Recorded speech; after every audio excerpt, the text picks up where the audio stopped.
ওড়িশার বাঘিনীর পর এবার বাংলায় ঝাড়খণ্ডের বাঘের আতঙ্ক। পুরুলিয়া সীমানায় চান্ডিলের বনে ঘুরছে বাঘ। পালামৌ থেকে বাঘটি এসেছে এমনটাই অনুমান ঝাড়খণ্ডের বন বিভাগের। এক রাতে ওই বাঘ প্রায় 12 থেকে 15 কিলোমিটার হাঁটছে। আতঙ্ক বাড়ছে পুরুলিয়ার বলরামপুর বাঘমুন্ডিতে। চান্ডিল বনাঞ্চলে জারি হয়েছে রেড অ্যালার্ট। বনকর্মীদের সতর্কবার্তা পুরুলিয়ার। জিরাতের আতঙ্কে রেশ কাটতে না কাটতেই ফের বাঘের ভয়।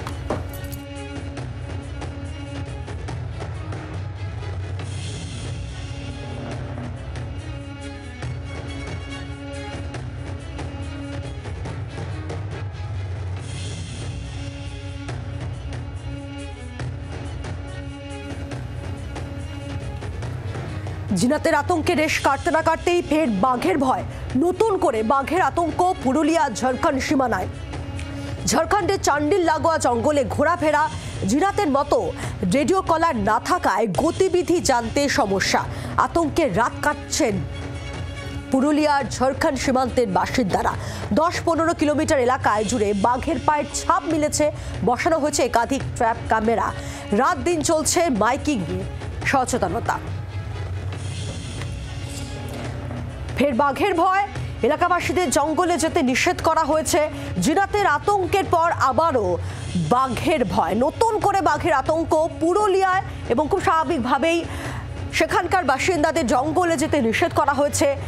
এই ক্ষেত্রে যে অসুবিধাটা হচ্ছে যে জিনাতের মতো রেডিও কলার নেই এই বাঘে, সেক্ষেত্রে বাঘের গতিবিধি জানতে কিছুটা হলেও সমস্যার মধ্যে পড়তে হচ্ছে বন দফতরের আধিকারিকদের।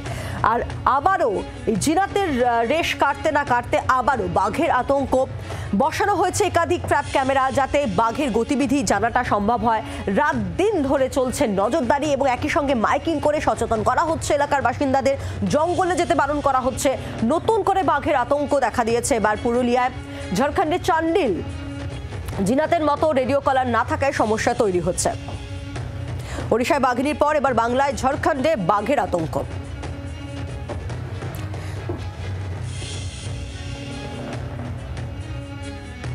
এর পাশাপাশি কুলতলির মইপিঠে সেখানেও বাঘের আতঙ্ক। কুলতলির মইপিঠে অবস্থান পরিবর্তন করলো বাঘ।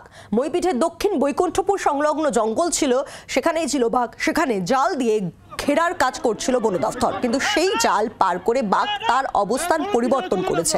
প্রায় 1.5 কিলোমিটার পেরিয়ে উত্তর বৈকুণ্ঠপুর এলাকায় বাঘ আছে বলে মনে করা হচ্ছে।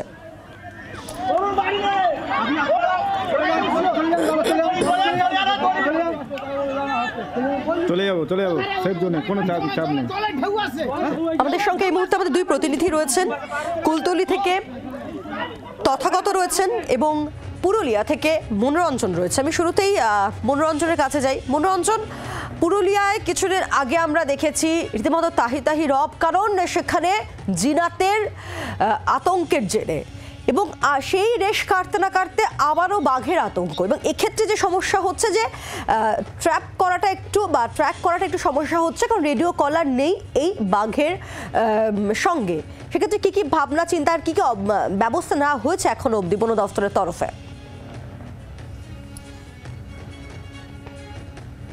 একেবারেই পায়েল, তুমি যেমনটা বলেছো, জিনাতের আতঙ্ক কাটতে না কাটতে এবার নতুন করে বাঘের আতঙ্ক দানা বেঁধেছে পুরুলিয়া ঝাড়খণ্ড সীমান্ত এলাকায়।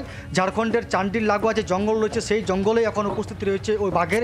সেখানে দেখা গিয়েছে একাধিক জায়গায় বাঘের পায়ের ছাপ মিলেছে এবং সেই পায়ের ছাপ দেখেই নিশ্চিত করেছে ঝাড়খণ্ডের বন বিভাগ যে এই বাঘের ছাপ হচ্ছে পালামৌ থেকে আসা, ঝাড়খণ্ডে চলে আসা সেই বাঘের ছাপ পায়ের ছাপের সঙ্গে মিল খাচ্ছে। ফলত সেই এলাকায় আতঙ্কের পরিবেশ তৈরি হয়েছে। এলাকায় সতর্কবার্তা জারি করা হয়েছে, রেড অ্যালার্ট জারি করা হয়েছে।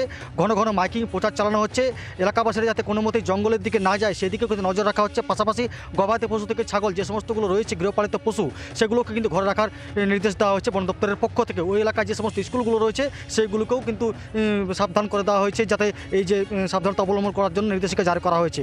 অন্যদিকে যেহেতু তুমি যেমনটা বললে যে জিনাতের মতো এই বাঘের গলায় যেমন রেডিও কলার নেই, ফলত এই বাঘের অবস্থান জানতে একেবারে হিমশিম খেতে হচ্ছে ঝাড়খণ্ডের বন বিভাগকে।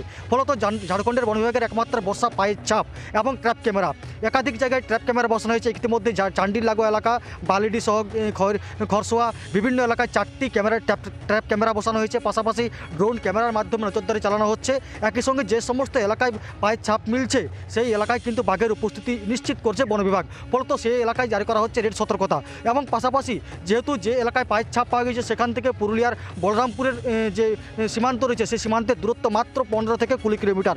এবং বাঘের গতিবিধি যেহেতু নজর রাখছে বন বিভাগ ঝাড়খণ্ডের, তারা বলছে যে প্রায় 15 থেকে 20 কিলোমিটার একদিনে যাতায়াত করছে ওই বাঘটি। এবং সেখানকার গবাদি পশু থেকে শুরু করে ছাগল সে সমস্ত তারা শিকার করছে ওই বাঘটি এবং তারপর চান্ডিলের জঙ্গলে ফিরে যাচ্ছে। ফলত একটা আতঙ্ক ছড়িয়েছে পুরুলিয়ার সীমান্ত এলাকাতেও। কারণ বলরামপুর থেকে ওই এলাকার দূরত্ব মাত্র 15 থেকে 20 কিলোমিটার। যে কোনো সময় বাঘের একটা উপস্থিতি হতে পারে। ফলত আগে থেকেই সচেষ্ট রয়েছে পুরুলিয়ার বন বিভাগ, যাতে জিনাতের মতো পরিস্থিতি আবার না হয় তার জন্য আগে থেকে সতর্ক রয়েছে পুরুলিয়ার বন বিভাগ। মাঠা বনাঞ্চল থেকে শুরু করে বলরামপুর, বাঘমুন্ডি সহ বিভিন্ন বনাঞ্চলের যারা রেঞ্জ অফিসার রয়েছেন তাদের সঙ্গে, বনকর্মীদের সঙ্গে এবং হুলা পার্টির সঙ্গে ইতিমধ্যেই একটা বৈঠকও করে ফেলেছেন পুরুলিয়ার বন বিভাগের আধিকারিকরা।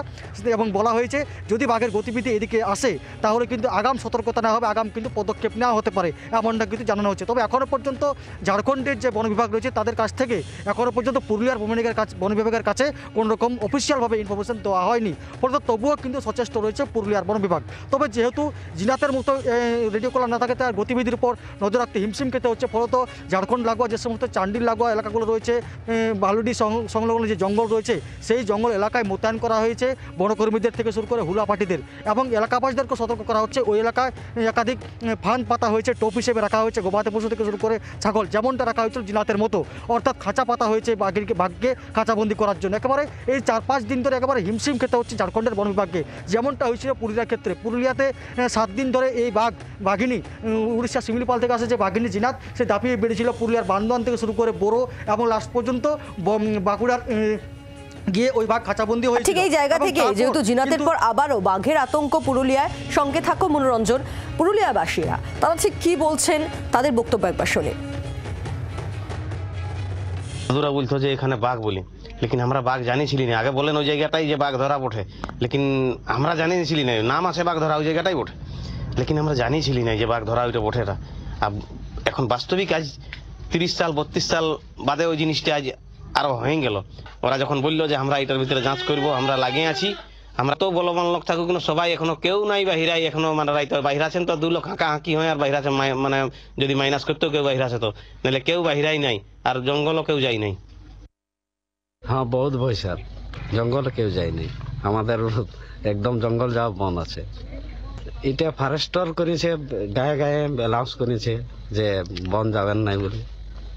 এখন আর কি করবো স্যার, ভয়ে তো কেউ যায় নাই। জঙ্গল না গেলে আমাদের ছাগল গরু কিছু চড়া যায় নাই।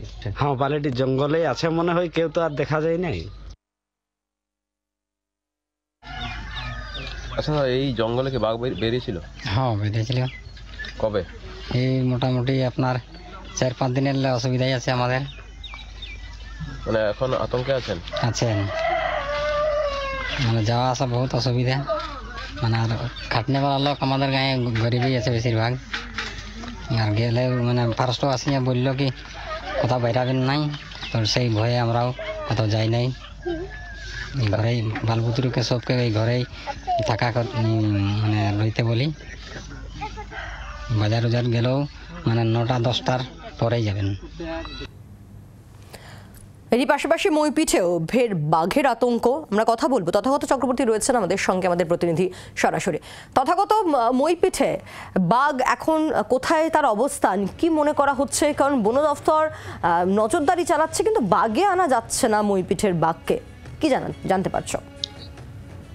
দেখো, এই মুহূর্তে তোমাকে আমি এখনকার পরিস্থিতিটা দেখাবো। এই মুহূর্তে কিন্তু নতুন করে জাল ঘেরার কাজ কিন্তু বাঘ তার অবস্থান করেছে এবং নতুন জায়গায় তার যে অবস্থান সেই অবস্থান অনুযায়ী নতুন করে কাজ।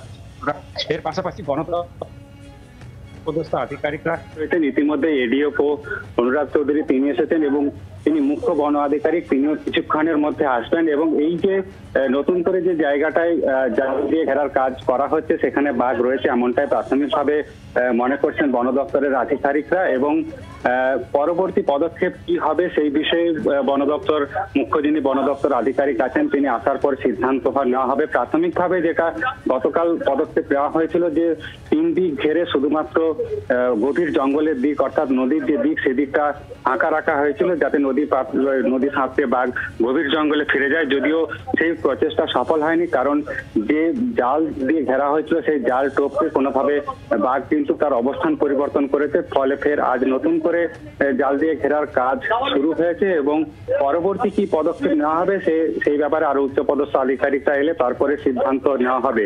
অন্যদিকে মৈত্রী থানার পুলিশ ঘটনাস্থলে রয়েছে যাতে কোনোভাবে কোনো গ্রামবাসী তারা এই জঙ্গল লাগোয়া এলাকায় যাতে না আসেন সেই বিষয়ে সচেতন করা হচ্ছে এবং এই বিষয়ে মাইকিংও করা হয়েছে পুলিশের পক্ষ থেকে।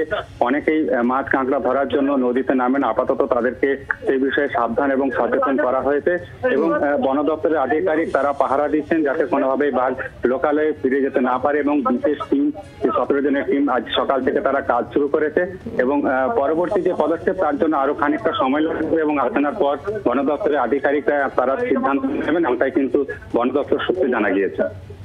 ধন্যবাদ আমাদের দুই প্রতিনিধি, দুজনকেই ধন্যবাদ। মইপিঠে সেখানকার এই মুহূর্তের ছবি আপনাদের সামনে রাখছি। মইপিঠের বাসিন্দারা তারা ঠিক কি বলছেন শুনবো। এটা কিন্তু দীর্ঘদিন এবং দীর্ঘ সময় ধরেই দেখি এই এলাকাতে বিচরণ করছে, কোনো কোনো সময় চলে যাচ্ছে আবার ফিরে আসছে গ্রামের মধ্যে। তবে সর্বোপরি আমরা গ্রামবাসীরা সতর্ক আছি যাতে একে বন বিভাগ এবং অন্যান্য প্রশাসনের সাহায্যে আবার তাকে জঙ্গলের মধ্যে ফিরিয়ে দেওয়া যায় সেই ব্যবস্থার মধ্যেই আমরা আছি।